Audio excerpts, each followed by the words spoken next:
Coming to the CNS. Now we are going to start with the central nervous system.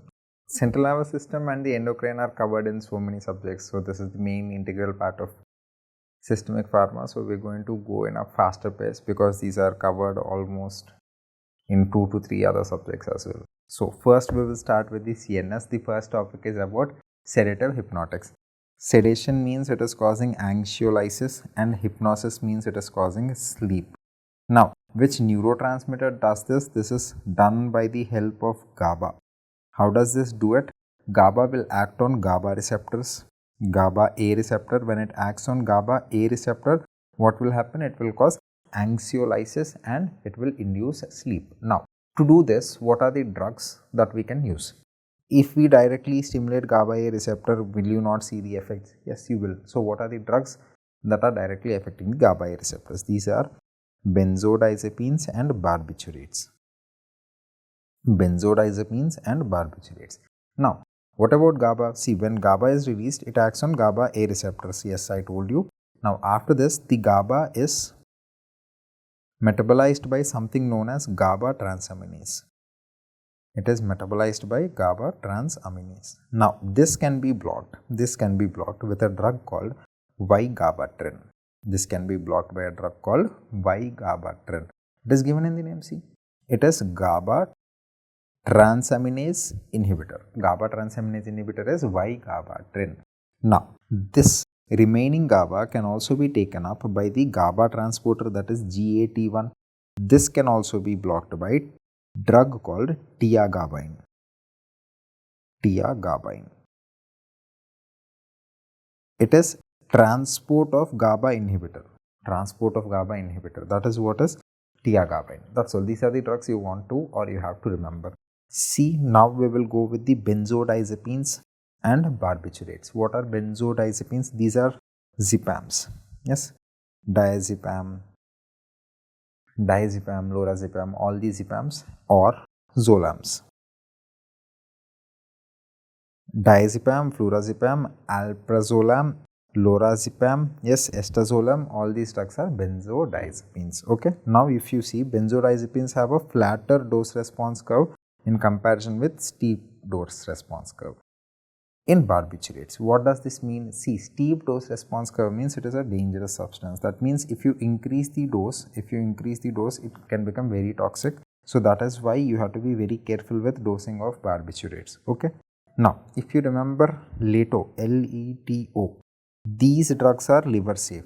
Lorazepam, estazolam, temazepam, oxazepam, all of these are liver safe. Now we have a drug called flunitrazepam. This is a date rape drug. Now, if there is a benzodiazepine toxicity, we have an antidote that can be used here. That is what is known as flumazenil. Now, in barbiturates, I already told you it has a steep DRC, so it is dangerous. What are the drugs here? The drugs are thiopentone. Thiopentone is actually the drug of choice in narcoanalysis. It is drug of choice in narcoanalysis. Now, coming back to phenobarbital. Phenobarbital is also drug of choice in Crigler-Nazar type 2 syndrome. Crigler-Nazar type 2 syndrome. Why is this syndrome happening? Because there are decreased enzymes. Barbiturates are enzyme inducers. So, if there is barbiturate toxicity, what would you do? It is given in the name barbiturate. A, it means acid. I told you. So, in acids, you have to give forced alkaline diuresis.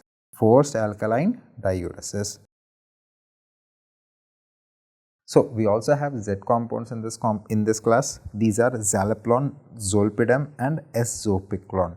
These drugs can be used in insomnia. This is about the sedative hypnotics. Now we are going into the anti-epilepsy drugs. Now, anti-epilepsy drugs. Yes, in epilepsy you do see seizures. Yes. So, what are the types of seizures that you know? There are focal seizures, generalized seizures. Generalized seizures means they are happening in almost all parts of the body. Focal seizures means in some parts of the body. Now, generalized seizures are always associated with loss of consciousness. Focal seizures might have loss of consciousness or might not have loss of consciousness. If there is no loss of consciousness, that is what is known as simple partial or simple focal seizures. Now, If there is loss of consciousness, that is what is known as complex focal seizures. Complex focal seizures. For simple focal seizures, these are most probably due to tumors. So you do a surgery and take it out. You give an anti-epileptic drug when the person is seizing, but they don't require a lifelong therapy. Now, coming back to the complex focal seizures, you have to give them anti-epileptic drugs. For complex focal seizures, previously the drug of choice was carbamazepine, but now in the clinics we are using levetiracetam most commonly, that is Levi-pill. Did you understand? This is about the complex partial seizures. Now, coming to generalized. In generalized, again we have two types. One is motor, the other one is non-motor. If there is motor activity, these are motor seizures. What are they? GTCS, generalized tonic-clonic seizures, and JME, juvenile myoclonic epilepsy, atonic seizures, Lennox-Gastaut syndrome. In all of these, the drug of choice is valproate. So it is already done. GTCS, JME, atonic seizures, Lennox-Gastaut syndrome, the drug of choice is valproate. Now, coming back to the non-motor seizures are also known as absence seizures. Now, absence seizures are two types. These are typical, atypical. Typical seizures, you will have 3 Hz spike and wave pattern in the EEG. 3 Hz spike and wave pattern. How to remember? Typical 3. T for T. Yes. Now, you reverse this 3, it will become E. The drug of choice for this is ethosuximide. Drug of choice is ethosuximide. That's all. Now, atypical means less than 3 Hz. Less than 3 Hz, here the drug of choice is valproate. Here the drug of choice is valproate. That's all. These are the types of seizures. Now, we'll talk about some important side effects of the anti-epileptic drugs. The first one is going to be about valproate. Valproate is the most teratogenic anti-epileptic drug. Most teratogenic. Yes. Now, what are the side effects? If you remember valproate, you will know V for vomiting, A for alopecia, L for liver toxicity, P for pancreatitis. At least remember liver toxicity and pancreatitis. Yes, if there is liver toxicity, you can use an antidote, that is L-carnitine. It is L-carnitine. This is about valproate. Now, the important one is phenytoin. Phenytoin, the side effects of phenytoin are it can cause hirsutism, it can cause hyperplastic gums. The most important ones are megaloblastic anemia and hemorrhagic disease of newborn. It can also cause purple glove syndrome. It can also cause purple glove syndrome. P for P, please remember, purple glove syndrome. Now, next, carbamazepine. Carbamazepine was previously drug of choice in partial or focal seizures. Now, it is drug of choice in trigeminal neuralgia. Trigeminal neuralgia, it is drug of choice. Please remember this, trigeminal neuralgia, what is drug of choice? Carbamazepine. Now, coming to the side effects of carbamazepine. It will cause aplastic anemia. Yes. It will cause aplastic anemia. Now, and it will also cause agranulocytosis. Agranulocytosis. This is what is important. Agranulocytosis is also seen with clozapine. That is why it is contraindicated with clozapine. It is contraindicated with clozapine. That's all. Now, coming to lamotrigine, it can cause Stevens-Johnson syndrome. Topiramate is used in obesity with phentermine. Now, coming to the drug of choices. What is the drug of choice in eclampsia? The drug of choice is magnesium sulfate. Magnesium sulfate. What is the drug of choice in febrile seizures? These are rectal diazepam. It is rectal diazepam. Now, status epilepticus, what is the drug of choice? First, you have to terminate the seizures. You will terminate it by giving lorazepam. Once you terminate the seizures, you should prevent the seizures. So, lorazepam is followed by levetiracetam. Levetiracetam. Why are we preferring levetiracetam or lamotrigine? Because they will have less teratogenic effects compared to the valproate. Did you understand? Now, coming to pregnancy, I told you it is levetiracetam or lamotrigine. Why? Because it has less teratogenic effects. You can remember L for L, least teratogenic effects. Yes. Now, coming to infantile seizures or West syndrome. If we don't know the cause of West syndrome, it does not have tuberous sclerosis, it is ACTH. But if it is with tuberous sclerosis, this is going to be vigabatrin. We already talked about why gabapentin. It is GABA transaminase inhibitor. GABA transaminase inhibitor. Now, coming to the epilepsy in pregnancy. Let us suppose a female is pregnant and she is already taking anti-epileptic drugs and she became pregnant. Okay. Which anti-epileptic drug is she taking? Let us suppose she is taking valproate. What will you do? Valproate is very teratogenic. Will you change it? No, you should never change this. In fact, you should continue this and increase the dose of folate that you give during the pregnancy. Generally 400 micrograms are given during pregnancy, but you will give 4000 micrograms. So you will still continue the drug and you will give 4000 micrograms. Now, if a female is not on any AED and the epilepsy has first time started after pregnancy, so you have to start with a new anti-epileptic drug. During this time, you start with the drug that has least teratogenic effect. So what is it going to be? Lamotrigine or levetiracetam. I would prefer levetiracetam. Yes, that's all. This is about the anti-epileptic drugs. Now, coming to the antipsychotics. Antipsychotics means you use it during the schizophrenia. Why does schizophrenia happen? Schizophrenia is happening because there is increased dopamine. Increased dopamine will cause schizophrenia. So, what is the typical treatment of schizophrenia? You will decrease the dopamine. So, typical antipsychotics will decrease the dopamine by blocking the D2 receptors. These are D2 receptor blockers. Now, examples are haloperidol and thioridazone. What will be the side effects because of this? When you block D2 receptor, it will cause something known as extrapyramidal symptoms. It will cause extrapyramidal symptoms and hyperprolactinemia.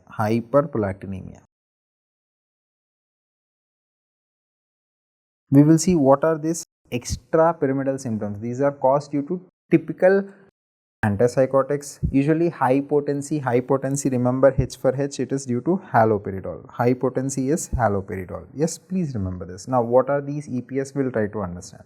The most common EPS is akathisia.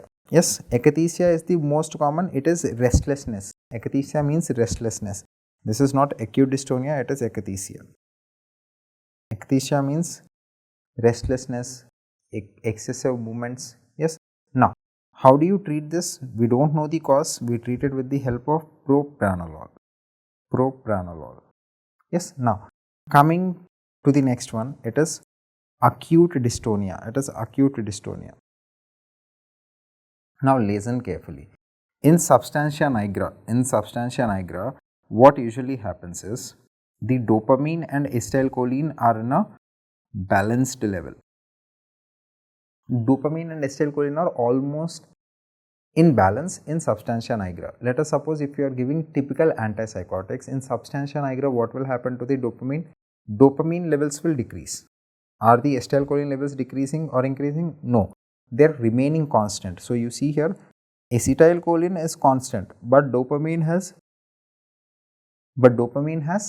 decreased. Yes. Now, acetylcholine levels are constant, but dopamine has decreased. So, if you see carefully, in comparison with dopamine, acetylcholine levels look high. In comparison with the dopamine, acetylcholine levels look higher. Did you understand this much? So, because of this acetylcholine levels, there will be muscle contraction. Since this is happening suddenly, there is sudden muscle contraction. Sudden muscle contraction will cause abnormal posturing, especially of the neck. It will cause what? Torticollis. This is happening because ACH looks high. That is the reason why the treatment is benzhexol or scopolamine. Why? Because these are muscarinic blockers. Now, coming to Parkinsonism, drug-induced Parkinsonism. Now, if you are using antipsychotics for a long period of time, what will happen? This dopamine is decreased and acetylcholine looks high. This is how the Parkinson's disease looks like. Parkinson's means death of dopaminergic neurons in substantia nigra. No? So, what will happen in Parkinson? Tremor and bradykinesia. So, what will you do? The treatment is benzhexol. You can ask me, sir, dopamine is decreasing. Why don't we increase dopamine? See, dopamine we are decreasing because person has schizophrenia. If you increase this dopamine, again it will cause schizophrenia. No, that is why acetylcholine looks high, we will decrease it. So, that is why the treatment here again is benzhexol. Tardive dyskinesia. This happens because of receptor upregulation. Because of receptor upregulation. So even if some dopamine is released, it will still cause symptoms. It will cause symptoms. Dyskinesia means increased movements, lip smacking and all of those movements. Now, what is the treatment? You don't let the dopamine release. Dopamine is released from VMAT2, vesicular monoamine transporters. Yes, so you block those. How do you block those? By tetrabenazine, deutetrabenazine and valbenazine. Tetrabenazine, deutetrabenazine and valbenazine. Next, last but not least, it will also cause neuromalignant syndrome. Now, what is the drug of choice for this? It is dantrolene. It is dantrolene. This table is really important. That is why I took my time to explain it. This table is pretty important for the exam. Now, atypical. Why did we make atypical? Because in typical, there are a lot of EPS and hyperprolactinemia symptoms. So, we made atypical antipsychotics. These will not block dopamine. Instead, it will block 5-HT2 receptor. It will block 5-HT2 receptor. Examples are aripiprazole and clozapine. Aripiprazole and clozapine. Side effects. These can block other receptors, and it can cause the side effects because they are blocking the other receptors. So, other receptor block. Which other receptors can it block? It can block muscarinic receptors. It can block histamine receptors like these. Now, in atypical antipsychotics, what are the drugs that are causing obesity? O for obesity, olanzapine. O for obesity, clozapine. Olanzapine and clozapine can cause obesity. Olanzapine and clozapine can cause obesity. Now, weight neutral drugs, these do not cause obesity. What are they? I call it ABCZL drugs. Aripiprazole, brexpiprazole, cariprazine, ziprasidone and lurasidone. ABCZL drugs do not cause obesity. Now, clozapine, this is what is important. It will cause agranulocytosis. That is the reason why I told one drug is contraindicated with clozapine. What is it? It is carbamazepine. Yes, good. So, if there is agranulocytosis, that means absolute neutrophil count is less than 500. For these persons, you need to do regular ANC monitoring. You have to do regular ANC monitoring. ANC means absolute neutrophil count. So, how regularly do you have to do it? For the first 6 months, you have to do it every week. So, you have to do it every week. From the second 6 months, you can do it fortnightly. Fortnightly means after every 2 weeks. After 1 year, you can do it monthly. This is actually the drug of choice for resistant schizophrenia. Resistant schizophrenia. Now, these are the drugs that are causing the QT prolongation. One thing easy to remember, Q for Q is quetiapine. This is about the antipsychotic drugs. Yes. Now, coming to the bipolar disorder. Bipolar disorder means the patient has mania as well as depression. In acute mania, you will use aripiprazole plus lithium plus or minus benzodiazepines. Yes, prophylaxis of mania and bipolar disorder. What is the drug of choice? It is lithium. It is lithium. What is the drug of choice for cyclothymia and rapid cyclers? It is valproate. Now, lithium is also teratogenic. It can also cause Epstein's anomaly. It can also cause Epstein's anomaly. What are the other side effects of lithium? These are hypothyroidism, obesity and diabetes insipidus. Hypothyroidism, obesity and diabetes insipidus. Okay. So, now we are going to start with the antidepressant drugs. That means these are the drugs that are used in a depression. Now, why do people have depression? Whenever the BDNF in the brain decreases, it will cause depression. What is BDNF? Brain derived neurotropic factor. Now, why is this BDNF decreased? This will be decreased whenever serotonin and the norepinephrine are decreased. So, decrease in serotonin and norepinephrine will decrease the BDNF. So, what should be the treatment? You should be able to increase the levels of serotonin and norepinephrine. We will see what is happening to these monoamines. These are monoamines. No. So, what will happen? Both of them are reuptaken. Yes, once they are released into the synapse, they are reuptaken. Okay. Since these are monoamines, these are metabolized by MAO, monoamine oxidase. So, how can you increase the levels of serotonin and norepinephrine? If you block the metabolism, their levels will increase, isn't it? So, if you give MAO inhibitors, they will increase the levels of serotonin and norepinephrine. That is the first class of drugs. Now, if you block this reuptake, that is the second class of drugs. This is known as TCA, tricyclic antidepressants, they will block the reuptake of both serotonin and norepinephrine. Now, we are not using them nowadays because it has lot of side effects. Along with blocking this reuptake, it will also block many other receptors like HAMs. H for histamine blockers. It will also block alpha. It will also block muscarinic receptors. It will also block serotonin receptors. That is why I called it HAMs. So because of this, we are using some new drugs. These are known as SNRI and SSRI. SNRI means serotonin norepinephrine reuptake inhibitor. Yes, SSRI means selective serotonin reuptake inhibitor. This one is only blocking the serotonin reuptake. This one is blocking both serotonin and norepinephrine reuptake. Yes. Now, coming to the drugs here, we will go through the first class of drugs. These are MAV inhibitors. In this, I want you to remember one thing, that is phenylazine. If you can remember one more thing, that can be phenylcypromide. Now, what are the side effects of MAV inhibitors? I told you, if you take MAV inhibitors along with cheese, it will cause what? Cheese reaction. It will cause cheese reaction. What is the drug of choice for cheese reaction? It is phentolamine. It is phentolamine. Now, if you use MAV inhibitors, it will increase the serotonin. Increased serotonin will cause serotonin syndrome. Now, what is the drug of choice for serotonin syndrome? It is cyproheptadine. Cyproheptadine. So, what is the drug of choice for serotonin syndrome? It is cyproheptadine. Now, coming to tricyclic antidepressants, these are pramines. You see here clomipramine, desipramine, imipramine and triptylines, amitriptyline and nortriptyline, also doxepine. Nowadays we are not using this much because of its lot of side effects. Now these are alkaline drugs, okay. So these are alkaline drugs, okay. So if these are alkaline drugs, what would be the treatment for the toxicity? If there is toxicity, what would be the treatment? Think about it. Treatment for the toxicity of tricyclic antidepressants. Since it is basic, would you give forced acidic diuresis? Forced acidic diuresis? Don't say yes. No. See, I know for all the basic drugs you will give forced acidic diuresis, but for TCA is the exception. TCA you still give sodium bicarbonate. For TCA you still give sodium bicarbonate. Yes. Now, coming to SNRI. These are duloxetine, desvenlafaxine, milnacipran, levomilnacipran. Now coming to SSRI, these are fluoxetine, paroxetine,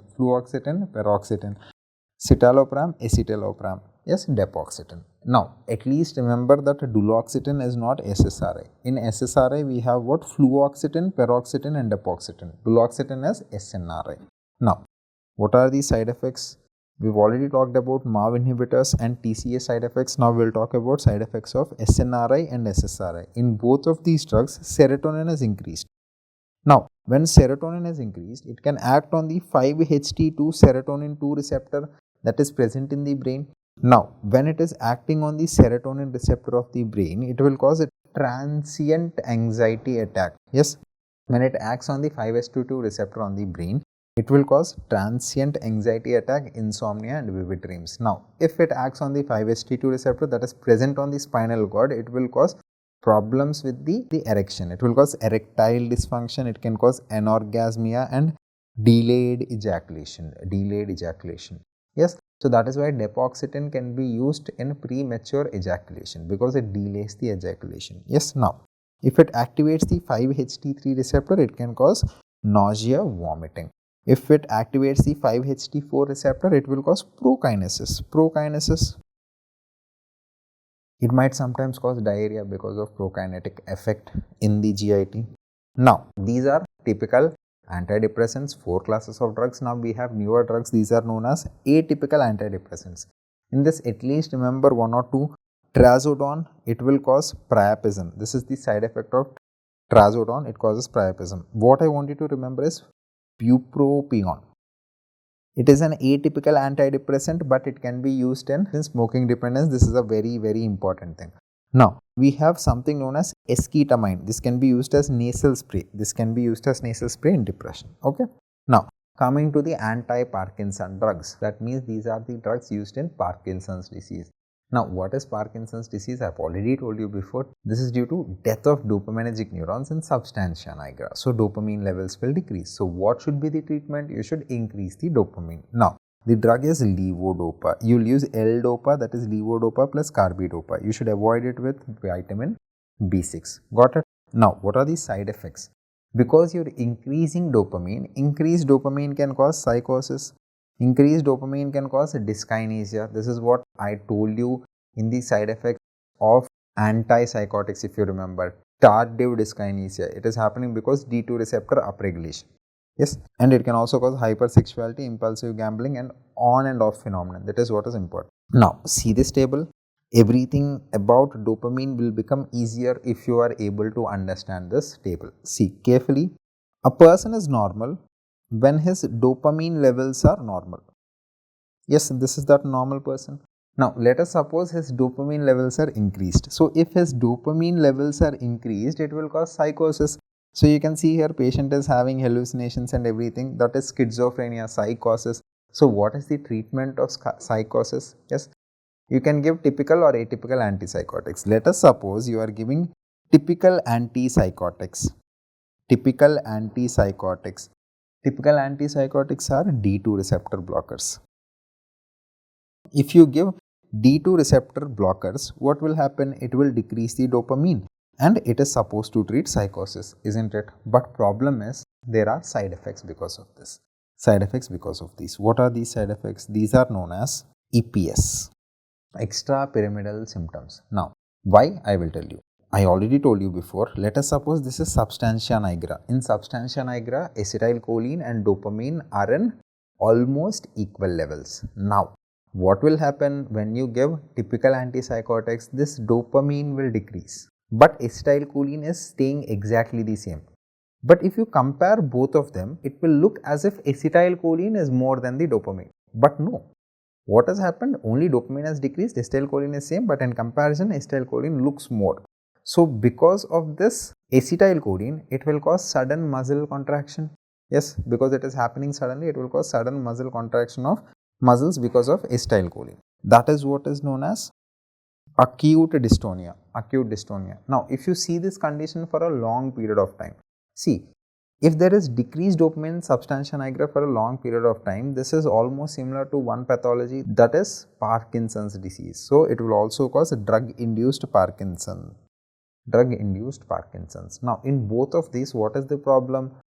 Acetylcholine looks higher in quantity. If you see here, dopamine will decrease, but acetylcholine is staying same. So, if you see the balance, acetylcholine looks higher. So, what can you do? You can block the muscarinic receptors.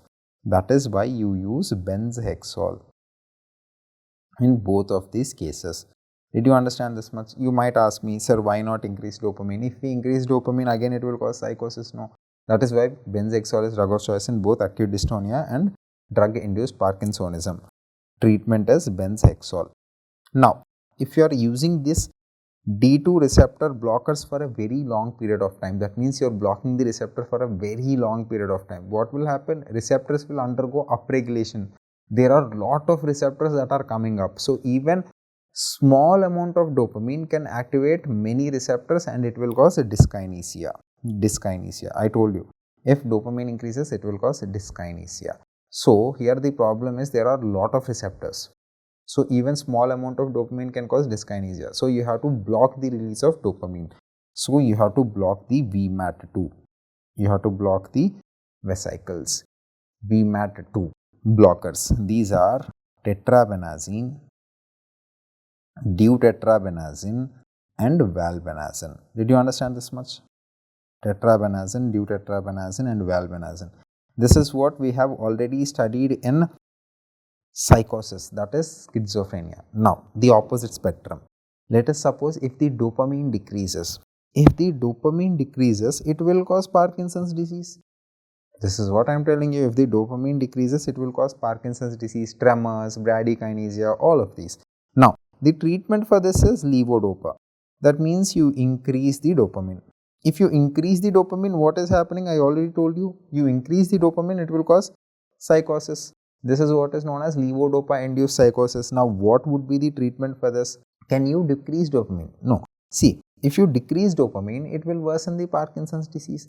That is why you will give atypical antipsychotic. It will not block the dopamine receptor. It will block the serotonin receptor. Now, what is that? It is pimavanserin. It is pimavanserin. Pimavanserin. Did you understand this much? When dopamine will increase, it will increase the movements. It will cause dyskinesia. The treatment for this dyskinesia is amantadine. Amantadine. So, pimavanserin, amantadine, these are also very important things to remember. All of these things that I told you in this slide is very important. So, if dopamine is normal, person is normal. If dopamine is increased, it will cause psychosis. If dopamine is decreased, it will cause Parkinson's. Did you understand this? Yes. Now, coming to the other drugs. There are some D2 agonists. These are pramipexole, rotigotine and apomorphine. Apomorphine is used to rescue from off phase. I told you on phase and off phase, yes. On-off phenomenon. On-off phenomenon. So, if you want to rescue the person from the off phase, you will use apomorphine. MAO-B inhibitors and COMT inhibitors. These are used to prolong the on phase. Why? Dopamine is metabolized by MAO and COMT. Yes, MAO-B inhibitors are rasagilan and seligilan. COMT inhibitors are entacapone and tolcapone. Both of them will prolong the on phase. Amantadine, now only I told you, it is used in levodopa-induced dyskinesia. Now, what are the side effects? It will cause something known as libido reticularis. That is the side effect of amantadine. Now, coming to the substance abuse disorders. Now, how many substances we have to study? Opioids, alcohol and smoking. Coming to the opioids, the first drug is morphine. What are the side effects of morphine? It will increase the intracranial pressure. It will also increase the histamine. So, what would be the contraindications? Because ICP is increased, you cannot be using these drugs in head trauma. Since histamine is increased, you cannot use it in bronchial asthma. Yes, pethidine. Now, the side effect with pethidine is serotonin syndrome. So, what are the contraindications? You should not use it with MAO inhibitors. Why? MAO inhibitors will cause a serotonin syndrome. Now, tramadol. Tramadol is an opioid that you already know, but it also has a non-opioid analgesia component. Why is it there? Because of blocking serotonin and norepinephrine reuptake. Because we are blocking serotonin and norepinephrine reuptake, there is non-opioid analgesia. Now, sufentanil is the most potent opioid, remifentanil is the shortest acting opioid. Opioid toxicity.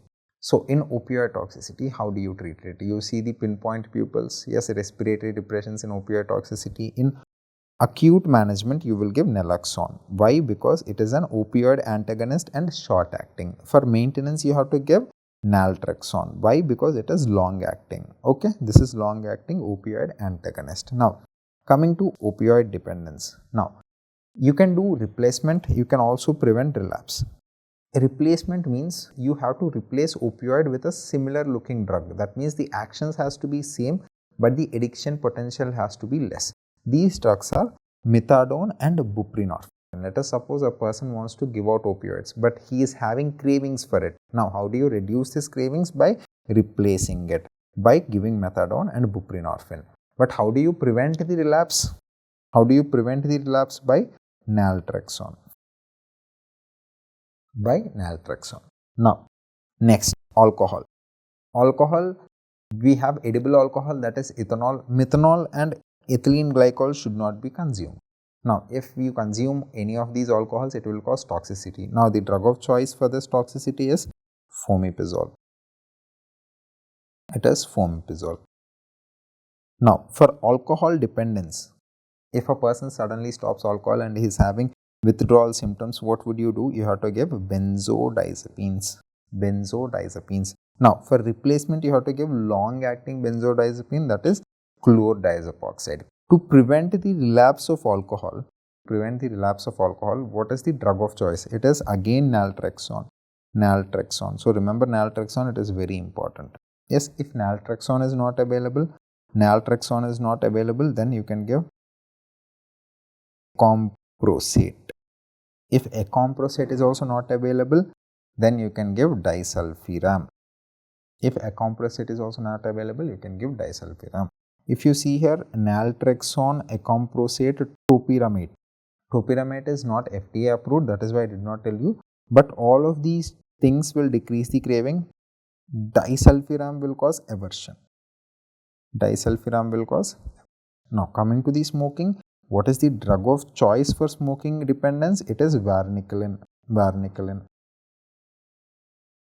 Yes, what are the other methods of treatment? You can give nicotine patch for maintenance. But let us suppose in between the patch, let us suppose he is having craving. What will you do? You can ask him to take a nicotine gum or lozenge, but better would be nasal spray. Nasal spray. So you give a patch. If there is some problem, he is not able to resist it, you can ask him to take a nasal spray. If that is not available, nicotine gum or lozenge. Now, there is one more antidepressant that can be used in smoking dependence, that is bupropion. So that's all about the CNS.